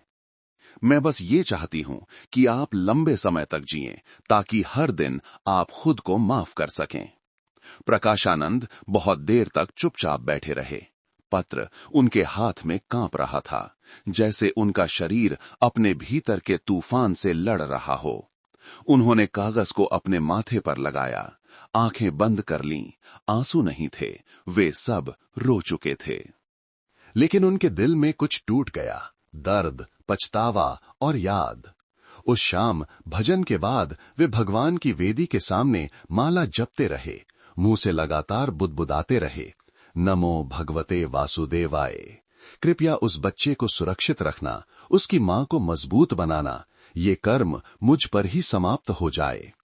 तब से हर दिन स्वामी जी माया को पत्र लिखते लेकिन भेजते नहीं थे। उन्होंने उन्हें एक छोटे से लकड़ी के बक्से में तकिए के नीचे रख दिया, जैसे खुद को व्यक्त करने, खुद से पश्चाताप करने का एक तरीका हो। किसी पत्र में बस कुछ पंक्तियां होती, आज तुम हंसे थे। कोई पत्र कई पन्नों का होता, जिसमें मठ की कहानियां, बगीचे की बातें और उस जंगली बिल्ली की बात होती जो हर रात भगवान की मूर्ति के चरणों में सोती थी। एक रात उन्होंने सपना देखा कि माया एक बच्चे को लेकर शांतिवन मंदिर के आंगन में दौड़ रही है। लड़का सफेद फूलों की क्यारियों के बीच दौड़ रहा था और वे बस दूर से देखकर धीरे से पुकार रहे थे, बेटा। फिर जागकर वे सुबह तक ध्यान में बैठे रहते। कोई नहीं जानता था कि उनके दिल में कितना तूफान था, लेकिन सबने देखा कि उस पत्र के बाद प्रकाशानंद की आंखें और भी गहरी हो गईं, लेकिन उनमें एक गर्माहट भी आ गई थी। शांतिवन मंदिर, जो कभी गांव वालों का आध्यात्मिक गौरव था, अब समय की एक उदास धूल से ढका था। जब से स्वामी प्रकाशानंद गए और माया अपने बच्चे को लेकर मंदिर से चली गई, कोई भी मुख्य हॉल में शांति से कदम रखने की हिम्मत नहीं कर सका। बड़े त्योहारों पर अभी भी घंटी बजाई जाती थी, लेकिन ये प्रबंधन समिति द्वारा गांव के एक बुजुर्ग को सौंपा गया काम था। ये उस सच्चे संत की घंटी की आवाज नहीं थी जो लोगों के दिलों में शांति बोती थी। आसपास के लोग अभी भी चर्चा करते थे, लेकिन अब पहले जैसी तीव्रता नहीं थी। सब कुछ बाढ़ के बाद कीचड़ की तरह शांत हो गया था। कुछ लोग भूल गए थे, कुछ अभी भी नाराज थे, लेकिन हर कोई एक खालीपन महसूस करता था। पूर्णिमा और अमावस्या पर अब कोई भजन नहीं होता था, कोई प्रवचन नहीं होता था, और न ही उन शाकाहारी भोज का धुआं उठता था जिससे लोगों को पहले की तरह शांति मिलती थी। महीने की शुरुआत में एक दिन समिति के प्रमुख श्रीमान त्रिपाठी, जो 60 से ज्यादा के थे और कभी स्वामी प्रकाशानंद के करीबी भक्त थे, मंदिर के आंगन के बीच में खड़े हुए चारों ओर देखा और एक गहरी सांस ली। हम इस जगह को हमेशा के लिए वीरान नहीं छोड़ सकते। जो गलत हुआ वो हो गया, लेकिन भगवान अभी भी यहां है, मंदिर अभी भी मंदिर है। हम एक गलती के कारण लोगों के सालों के विश्वास को नहीं तोड़ सकते। लोगों ने उनकी बात सुनी, शुरुआत में चुप रहे, लेकिन फिर एक एक करके सिर हिलाने लगे। शारदा देवी, जिन्होंने उस दिन स्वामी जी से सवाल किया था, अब बोली, मैं नाराज थी, दुखी थी, लेकिन हम एक व्यक्ति के कारण मंदिर को बंद नहीं कर सकते। मैं बूढ़ी हो गई हूं, बस हर सुबह भजन की आवाज चाहती हूं ताकि मेरा दिल शांत रहे। तो एक छोटी सी बैठक हुई। गांव वालों ने फैसला किया कि वे परिषद को एक नए पुजारी की नियुक्ति के लिए एक आवेदन भेजेंगे। किसी प्रसिद्ध व्यक्ति की जरूरत नहीं, बस कोई सच्चा धर्म का पालन करने वाला और जो इस मंदिर को फिर से पूरे क्षेत्र के लिए एक पवित्र स्थान बना सके। फिर भी कुछ लोगों को शक था, क्या नया आने वाला व्यक्ति मंदिर की बुरी प्रतिष्ठा से प्रभावित नहीं होगा? कौन उस मंदिर में कदम रखना चाहेगा जहां ऐसा कांड हुआ हो? श्रीमान त्रिपाठी ने शांति से जवाब दिया, जो सच्चे तपस्वी होते हैं वे अंधेरे से नहीं डरते, वे प्रकाश वापस लाने के लिए आते हैं। अगर हम घाव को पकड़े रहेंगे तो हम न केवल एक स्वामी खो देंगे बल्कि भगवान को भी खो देंगे। ये बात कई लोगों के दिलों में बंद दरवाजे को खोलने जैसी थी। हालांकि वे यादों को पूरी तरह से नहीं मिटा सकते थे, लेकिन कम से कम लोग अपना दिल खोलने के लिए तैयार थे। कुछ युवा भक्त मंदिर की सफाई, मूर्तियों को पोंछने और अगरबत्ती जलाने के लिए वापस आने लगे। रसोई में कई महीनों की ठंडक के बाद फिर से आग जली। उस शाम जब लगभग 1 साल बाद पहली बार घंटी बजी तो पूरा गांव शांति से सुन रहा था। हालांकि ये एक बुजुर्ग की घंटी की आवाज थी जो ठीक से भजन नहीं जानते थे, लेकिन ये फिर भी नियमित रूप से गूंज रही थी, जैसे एक संदेश हो। मंदिर कभी नहीं मरा, बस दर्द में था। बहुत दूर माया अपने बच्चे को सुला रही थी और अचानक उसे भी अपने दिल में शांति महसूस हुई। और पहाड़ों पर उस एकांत मठ में स्वामी प्रकाशानंद माला जप रहे थे और उन्होंने भी अपने मन में एक बहुत ही धीमी घंटी की आवाज सुनी। माया ने मध्य भारत के एक छोटे से कस्बे को अपनी जिंदगी फिर से शुरू करने के लिए चुना। कोई नहीं जानता था कि वो कौन है, न ही किसी को उसके अतीत की परवाह थी। यहां के लोगों के लिए वो बस एक युवा मां थी जो बस स्टैंड के पास एक जर्जर से कमरे में किराए पर रहती थी। हर दिन अपने बच्चे को गोद में लेकर बाजार से सब्जी खरीदने जाती और फिर चुपचाप लौट आती। बच्चा विवेक अब 3 महीने से ज्यादा का हो गया था, गोल मटोल और होशियार। हालांकि बहुत कमी थी, लेकिन वो कम बीमार पड़ता था और हर बार जब वो हंसता, माया की आंखें भर आती थीं। उसने खुद को अब कमजोर होने की इजाजत नहीं दी। उसने गलती की थी, वो टूट गई थी, लेकिन वो विवेक को एक ऐसी मां के साथ बड़ा नहीं होने दे सकती थी जो अंधेरे में डूबी हो। उसने बाजार के पास एक शाकाहारी भोजनालय में सहायक के रूप में काम मांगा। मालकिन, एक विधवा महिला, ने उसे शांत और विनम्र देखकर हां कर दी। तनख्वाह बहुत कम थी, बस मां बेटे का गुजारा हो जाता था, लेकिन माया के लिए ये काफी था। कम से कम वो अब मंदिर के सहारे नहीं जी रही थी। उसे अब दुनिया की नजरों से नहीं भागना पड़ रहा था। सुबह वो अपने बच्चे को पीठ पर बांधकर काम पर जाती। दोपहर में वो बच्चे को रसोई के कोने में ले जाकर दूध पिलाती। रात में जब विवेक सो जाता तो वो डायरी लिखती, अपने बेटे के बड़े होने के हर पल को दर्ज करती। आज उसने करवट लेना सीखा, आज वो मां को देखकर हंसा, आज उसने पहला शब्द बोला। हालांकि ये स्पष्ट नहीं था कि वो मां था या सिर्फ एक निरर्थक ध्वनि। लेकिन हर दिन आसान नहीं होता था। एक दिन उसे बुखार आया तो उसे छुट्टी लेकर अपनी आखिरी बची हुई जमा पूंजी से दवा खरीदनी पड़ी। एक दिन जब भोजनालय में भीड़ थी तो वो खाना परोसते हुए अपने रोते हुए बच्चे को भी संभाल रही थी। अपमान से आंसू बह रहे थे। उसने कभी नहीं सोचा था कि उसकी जिंदगी इस मोड़ पर आ जाएगी। 21 साल की उम्र में एक अकेली मां, न घर, न पति, न माता पिता। कभी कभी उसे शांतिवन मंदिर की याद आती। दोपहर की घंटियां, हवा में धूप की शांत सुगंध और स्वामी प्रकाशानंद की आखिरी दिन की नजरें। लेकिन हर बार ऐसा होने पर वो अपने बेटे को गले लगा लेती और फुसफुसाती, अतीत हमें ये याद दिलाने के लिए है कि हम उसे न दोहराएं और वर्तमान फिर से शुरू करने के लिए है। एक बार उसने अपना नाम बदलने, सभी पुराने निशान मिटाने के बारे में सोचा, लेकिन फिर रुक गई। वो नहीं चाहती थी कि उसका बेटा ये जाने बिना बड़ा हो कि वो कहां से आया है। वो बस अच्छा जीवन जीना चाहती थी, अपने बेटे को एक अच्छा इंसान बनाना चाहती थी और अगर मौका मिला तो उस पुराने मंदिर में वापस जाना चाहती थी, दोष मिटाने के लिए नहीं बल्कि सामना करने के लिए। एक शाम काम के बाद वो विवेक को पास के पार्क में घुमाने ले गई। लड़का एक पेड़ के नीचे बैठी जंगली बिल्ली को देखकर खिलखिलाकर हंस पड़ा। वो हंसी सूर्यास्त के गर्म माहौल में गूंज उठी, जिससे माया भी अनजाने में मुस्कुरा दी। शायद खुशी को शानदार होने की जरूरत नहीं, बस इतनी शांति ही काफी है। सर्दियों के अंत में एक शाम हल्की बारिश हो रही थी। जिस मठ में स्वामी प्रकाशानंद रहते थे वो सफेद धुंध में डूबा हुआ था। पेड़ों के पत्ते भीगे हुए थे और पूजा घर की ओर जाने वाला छोटा रास्ता कीचड़ से भरा था। छोटे से लकड़ी के कमरे में वे हमेशा की तरह ध्यान में बैठे थे। हाथ में माला थी। मन अब जीवन के खालीपन से नहीं लड़ रहा था। जब से उन्हें तपस्या से निलंबित किया गया था, प्रकाशानंद शांतिवन मंदिर नहीं लौटे थे, न ही किसी पुराने परिचित से मिले थे। हर दिन चुपचाप गुजरता था, जैसे एक सजा हो, लेकिन वे इससे भागे नहीं। उन्होंने उस अकेलेपन को एक हिस्से के रूप में स्वीकार कर लिया था। जैसे कर्म का बीज बोया गया था और अब वो अंकुरित हो गया था।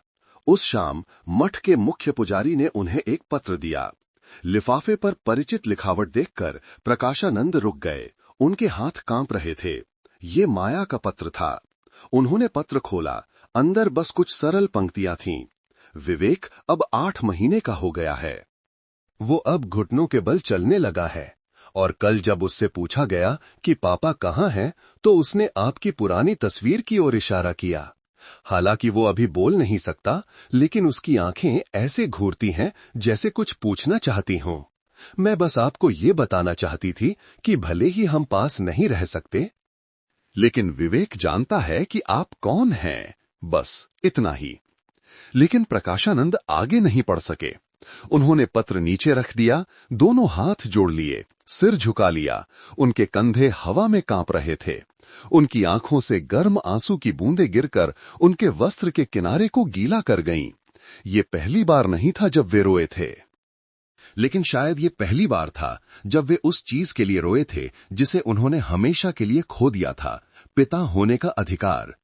उस शाम वे हमेशा की तरह भजन के लिए बाहर नहीं गए। वे अपने छोटे से कमरे में अकेले बैठे रहे। माया का पत्र मेज पर फैलाया, माला के बगल में रखा और फिर लकड़ी के बक्से से पुरानी तस्वीर निकाली। तस्वीर शांतिवन मंदिर के पीछे की थी, उन शांतिपूर्ण दिनों की जब माया बस एक शर्मीली अनाथ लड़की थी जो बरामदे में खड़ी थी। उन्होंने कांपते हाथों से तस्वीर के पीछे एक पंक्ति लिखी, विवेक। पापा माफ करना। फिर उन्होंने जवाब में एक पत्र लिखने के लिए और कागज लिया। महीनों बाद पहली बार वे अब पश्चाताप के शब्द नहीं लिख रहे थे। उन्होंने मठ की कहानियां बताईं। रसोई में आने वाली उस जंगली बिल्ली की जो हर रात शरण लेती थी। उन्होंने बताया कि वे अभी भी भजन करते हैं और हर सुबह माँ बेटे की शांति के लिए अगरबत्ती जलाते हैं। मैं ये उम्मीद नहीं करता कि तुम वापस आओगी, लेकिन अगर एक दिन बेटा बड़ा होकर ये जानना चाहे कि वो कहां से आया है, तो मैं यहीं बैठकर उस सवाल का इंतजार करूंगा। लिखने के बाद उन्होंने पत्र को मोड़ा और उसे खुद पहाड़ के नीचे डाकघर में डालने गए। लौटते समय फिर से हल्की बारिश होने लगी, लेकिन इस बार वे अपने गर्म वस्त्रों में नहीं सिकुड़े। उन्होंने अपना चेहरा ऊपर उठाया, आंखें बंद कर लीं और ठंडी बूंदों को अपनी वर्षों से कठोर हो चुकी त्वचा पर महसूस होने दिया। सर्दियों की ठंड के बीच उनके दिल में एक छोटी सी आग जल उठी थी, एक ऐसे पिता की आग जिसने कभी अपने बच्चे को स्वीकार करने की हिम्मत नहीं की, लेकिन उस बच्चे से प्यार करना कभी नहीं छोड़ा। उस साल श्राद्ध के दिन हल्की धूप थी। शांतिवन गांव का माहौल हर साल की तुलना में शांत था, लेकिन मंदिर अभी भी लोगों के लिए खुला था। जब से प्रबंधन समिति ने मंदिर की आत्मा को फिर से जीवित करने का फैसला किया था, यहां कुछ सुधार हुआ था। आंगन के सामने कुछ फूलों की क्यारियां फिर से लगाई गई थीं। मुख्य हॉल साफ और चमकदार था और विशेष रूप से जहरीली बातें भी कम हो गई थीं। गांव वाले पूजा करने आते थे, लेकिन अब भीड़ नहीं होती थी। वे आदत से, श्रद्धा से और उस दूर हो चुकी शांतिपूर्ण समय की थोड़ी सी याद में आते थे। लेकिन किसी ने नहीं सोचा था कि उस दिन माया वापस आ जाएगी। वो मंदिर के गेट से तब गुजरी जब श्राद्ध की घंटियां बज रही थीं। उसके हाथ में एक गोल मटोल लगभग 1 साल का लड़का था, जिसकी बड़ी काली आंखें बिना किसी डर के चारों ओर देख रही थीं। वो महिला नीले वस्त्रों में थी, दुबली पतली थी, लेकिन उसका चेहरा उज्जवल और सुंदर था। हर कदम धीमा और अर्थपूर्ण था, जैसे वो उन हजारों नजरों के बोझ से गुजर रही हो जो पिछले 1 साल से उस पर थीं।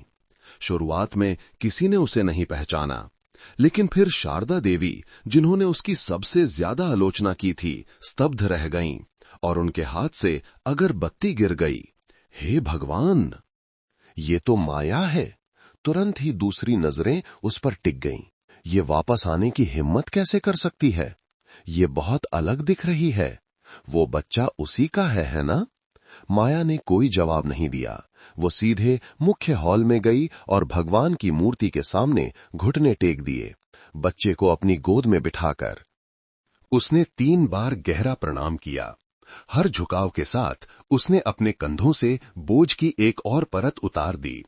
पूजा के बाद वो बच्चे को गोद में लेकर उठी और फिर सबका सामना करने के लिए मुड़ी। मैं सफाई देने के लिए नहीं, बल्कि धन्यवाद देने के लिए वापस आई हूं। सब हैरान रह गए। उन नफरत भरी नजरों के लिए धन्यवाद जिन्होंने मुझे मजबूत होना सिखाया। उन श्रापों के लिए धन्यवाद जिन्होंने मुझे ये देखने में मदद की कि मैं कितनी गलत थी, और इस मंदिर को बनाए रखने के लिए धन्यवाद ताकि आज मैं अपने अतीत का सामना करने के लिए वापस आ सकूं। किसी ने कुछ नहीं कहा, इसलिए नहीं कि उन्हें नहीं पता था कि क्या कहना है, बल्कि इसलिए कि वे शब्द बहुत सच्चे, बहुत साहसी थे। उसकी गोद में बच्चा रोया नहीं, बस सबको देखा और फिर अचानक हाथ जोड़ लिए। एक अनजाने में की गई हरकत, लेकिन शारदा देवी की आंखों में आंसू आ गए। तुम ठीक तो हो? एक महिला ने कांपती आवाज में पूछा। माया ने धीरे से सिर हिलाया। मुश्किल थी, लेकिन पछतावा नहीं है। मैंने गलती की, लेकिन मैं अपने बेटे को अपने बचे हुए सबसे सही हिस्से से पाल रही हूं। माहौल अचानक शांत हो गया। एक बुजुर्ग महिला आगे बढ़ी और कांपते हाथों से विवेक के सिर पर हाथ रखा। बेचारे बच्चे के लिए दुख है, लेकिन वो एक बच्चा है, उसका कोई दोष नहीं है। माया ने धन्यवाद में सिर झुकाया। पहली बार उसे महसूस हुआ कि उसे अब एक बाहरी व्यक्ति के रूप में नहीं देखा जा रहा है। वो जानती थी कि माफी पाना एक लंबी यात्रा है, लेकिन आज उसने पहला कदम उठा लिया था। मंदिर से निकलते समय कुछ लोगों ने चुपचाप उसके हाथ में मिठाई, ध्यान से जाना, बच्चे का ध्यान रखना, अगर कुछ चाहिए तो ये अभी भी तुम्हारा गांव है। माया ने आंसू पोंछे और बच्चे को गोद में लेकर गेट से बाहर निकल गई। विवेक ने मुड़कर भगवान की मूर्ति को देखा और हाथ हिलाया जैसे विदा ले रहा हो।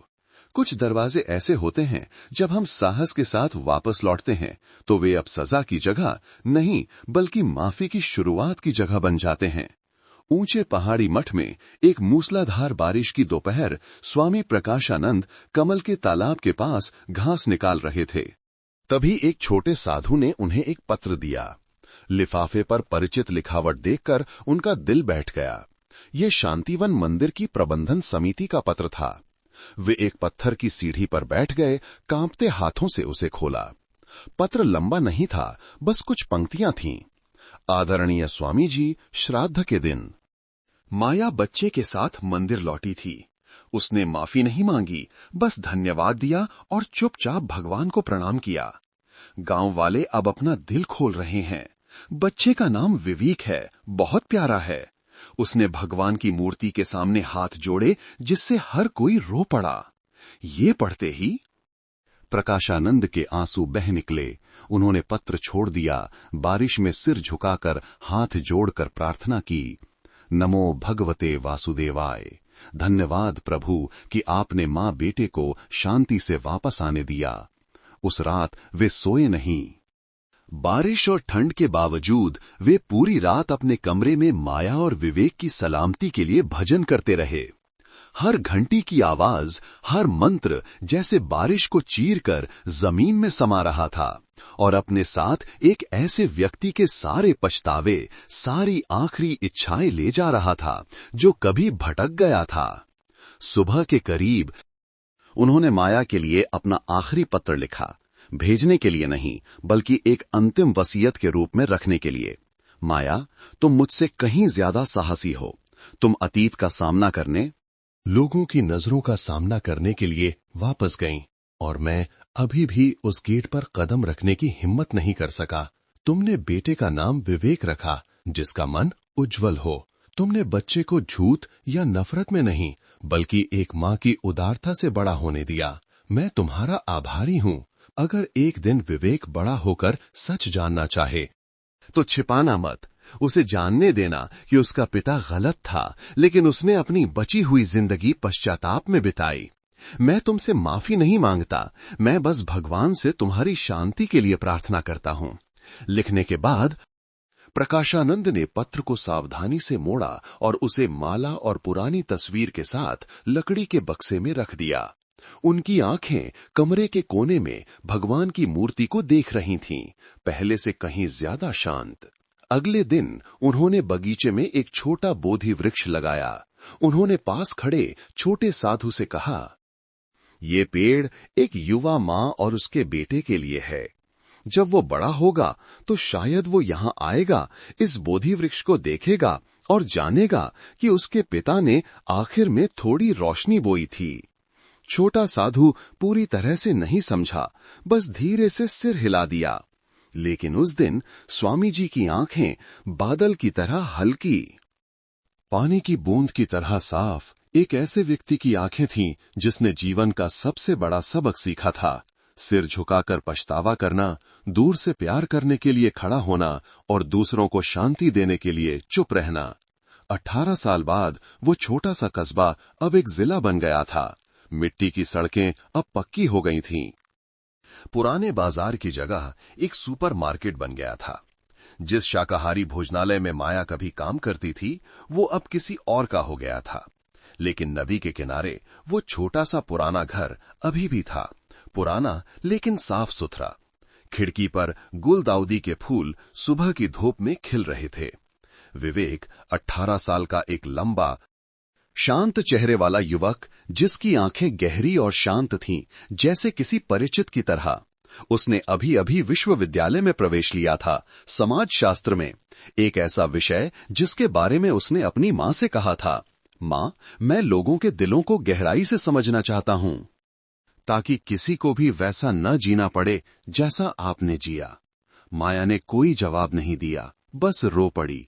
खुशी के आंसू जिन पर विश्वास करने के लिए उसने लगभग 2 दशक इंतजार किया था। उस दिन पुराने सामान को साफ करते समय विवेक को गलती से मां के संदूक में छिपा एक छोटा लकड़ी का बक्सा मिला।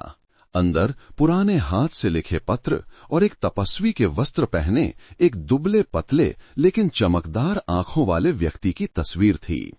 तस्वीर के पीछे बस कुछ शब्द थे, विवेक, पापा माफ करना। विवेक स्तब्ध रह गया। उसे सदमा नहीं लगा, न ही गुस्सा आया। उसे शक था कि मां कुछ छिपा रही है। बस अब जब सच्चाई का सामना हुआ तो उसे अपना दिल खाली महसूस हुआ, जैसे वो इस दिन का बहुत लंबे समय से इंतजार कर रहा हो। उस शाम विवेक अपनी मां के बगल में बैठ गया। मां, मैं तस्वीर में मौजूद व्यक्ति से मिलना चाहता हूं। माया ने बहुत देर तक अपने बेटे को देखा और फिर सिर हिला दिया। 1 हफ्ते बाद वे उत्तर की ओर जाने वाली बस में बैठे, जहां उसकी मां ने कभी कहा था कि एक पवित्र भूमि है जिसने गलती से एक इंसान को चोट पहुंचाई थी। यात्रा में 1 दिन से ज्यादा लगा। जब वे मठ पहुंचे तो पहाड़ी हवा ठंडी थी, आसमान साफ था, माहौल अजीब तरह से शांतिपूर्ण था। एक बुजुर्ग साधु उन्हें मठ के अतिथि कक्ष के पास एक बड़े बोधि वृक्ष के सामने ले गया। पेड़ के नीचे एक छोटी सी पत्थर की पटिया थी जिस पर लिखा था, जो अपनी गलती जानता है वही सही रास्ते पर लौट रहा है। विवेक बहुत देर तक चुपचाप खड़ा रहा। माया की आंखें भर आईं। ये पेड़ तुम्हारे पिता ने लगाया था जब तुम बस 1 महीने के थे। साधु ने चुपचाप विवेक के हाथ में एक पुराना लकड़ी का बक्सा रख दिया। स्वामी प्रकाशानंद का पिछले साल निधन हो गया। मरने से पहले उन्होंने हमें निर्देश दिया था कि अगर एक दिन विवेक नाम का कोई युवक आए तो उसे ये सौंप देना। बक्से में एक लकड़ी की माला, विवेक की बचपन की एक छोटी सी तस्वीर और 20 से ज्यादा हाथ से लिखे पत्र थे। लिखावट कमजोर थी लेकिन भावनाओं से भरी थी। आखिरी पत्र में बस एक पंक्ति थी, मैंने तुम्हारे साथ कभी सही नहीं किया, लेकिन मैंने अपनी पूरी जिंदगी उस एक गलत पल का प्रायश्चित करने में बिताई। अगर तुम ये पंक्ति पढ़ रहे हो तो मेरी आत्मा को शांति मिल गई है। विवेक ने पत्रों के बक्से को अपनी छाती से लगा लिया। बोधि वृक्ष के नीचे गहरा प्रणाम किया। रोया नहीं, लेकिन उसके कंधे कांप रहे थे। उसने कोई शिकायत नहीं की, कोई नफरत नहीं की, बस एक अनकही घुटन थी जब उसे समझ आया कि जिस पिता को उसने कभी अपने जीवन में नहीं देखा, उसने अपना पूरा जीवन बस एक पल के प्रायश्चित के इंतजार में बिताया था। चुपचाप माया अपने बेटे के पीछे खड़ी थी, आंखें आसमान की ओर देख रही थीं। पहाड़ी हवा में उसे जैसे पुरानी घंटियों की गूंज सुनाई दी, एक ऐसे व्यक्ति के गहरे भजन की आवाज जो कभी पाप में फिसल गया था लेकिन खुद खड़ा हुआ, सिर झुकाया और इंसान शब्द के सही अर्थ में जिया। जीवन एक ऐसी यात्रा है जिसमें कोई भी बिना गलती किए नहीं चल सकता।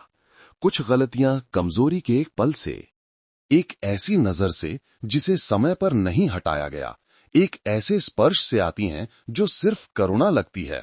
लेकिन हम अपनी गलतियों का सामना कैसे करते हैं, सिर झुकाते हैं, सुधार करते हैं और आगे बढ़ते हैं, यही एक इंसान का असली मूल्य तय करता है। स्वामी प्रकाशानंद। माया और विवेक नाम के बच्चे की कहानी लोगों को आंकने के लिए नहीं है, बल्कि हमें ये याद दिलाने के लिए है कि कोई भी पूरी तरह से संत नहीं है, लेकिन हर किसी को पश्चाताप करने और फिर से शुरू करने का अधिकार है। स्वामी प्रकाशानंद ने एक अनुकरणीय तपस्वी जीवन जिया, लेकिन एक कमजोर पल ने उन्हें नियमों से भटका दिया। एक गलती, चाहे वो एक पल की ही क्यों ना हो, उनकी पूरी तपस्या को ढाने के लिए काफी थी। लेकिन जो बात उन्हें सम्माननीय बनाती है वो ये है कि उन्होंने सच्चाई को स्वीकार किया, सभी भक्तों के सामने सिर झुकाकर गलती मानी और अपनी बची हुई जिंदगी एक मठ में पश्चाताप में बिताई, बिना भागे, बिना बहाने बनाए। माया, एक अनाथ लड़की जो शांति की तलाश में मंदिर में आई थी, अनजाने में पाप के भंवर में फंस गई। वो भाग सकती थी, गर्भपात करा सकती थी, अतीत को मिटा सकती थी, लेकिन उसने ऐसा नहीं किया। उसने उस बच्चे को रखा, जिसे पूरे गांव ने एक अपवित्र रिश्ते का परिणाम माना। उसने अपने बच्चे को अपने हाथों से, आंसुओं से, सहने वाली नजरों से और एक मजबूत दिल से पाला। विवेक, वो बच्चा जो तूफान के बीच पैदा हुआ था, लेकिन अपनी मां के शुद्ध प्रेम और अपने पिता के मौन प्रायश्चित से बड़ा हुआ। सबसे खूबसूरत चीज का प्रमाण है, कीचड़ में भी कमल खिल सकता है। जिस दिन वो उस बोधि वृक्ष के नीचे खड़ा था, जिसे उसके दोषी पिता ने अपने सारे पछतावे के साथ बोया था, वो दिन था जब अतीत, वर्तमान और भविष्य खामोशी में एक दूसरे से मिले। कोई शिकायत नहीं, कोई गुस्से का आंसू नहीं, बस समझ, माफी और कृतज्ञता थी, क्योंकि वो समझ गया अगर वो गलती न होती तो ये परिपक्वता भी न होती। शांतिवन मंदिर भी लगभग 20 साल बाद फिर से जीवंत हो गया था। एक नए स्वामी जी आए थे। हर शाम फिर से घंटियां बजती थीं। मंदिर का आंगन धीरे धीरे भक्तों से भरने लगा था। गांव वाले अब उस पुरानी घटना को एक दाग के रूप में याद नहीं करते, बल्कि एक सबक के रूप में, एक गुजरे हुए रास्ते के रूप में, जहां गलत लोगों ने अपनी पूरी जिंदगी उसे सुधारने में लगा दी। क्योंकि माफ करना गलती को मिटाना नहीं है, बल्कि उसका सामना करना, उससे गुजरना और उसे दोहराने न देना है। अंतिम संदेश, जीवन में हर कोई गलती कर सकता है, लेकिन एक गलती के कारण अपनी बची हुई जिंदगी को दफन न करें। सबसे महत्वपूर्ण ये नहीं है कि आप कहां गिरे, बल्कि ये है कि आप कैसे उठे और उस गिरावट के बाद कैसे जिए। दोस्तों, आप सब कहां से ये देख रहे हैं, कमेंट में जरूर बताएं। आज की ये कहानी आपको कैसी लगी?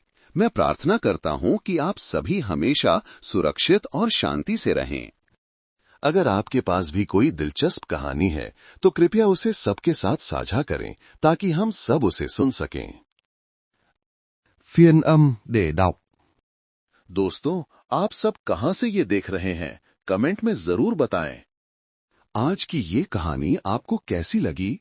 मैं प्रार्थना करता हूं कि आप सभी हमेशा सुरक्षित और शांति से रहें। अगर आपके पास भी कोई दिलचस्प कहानी है तो कृपया उसे सबके साथ साझा करें ताकि हम सब उसे सुन सकें।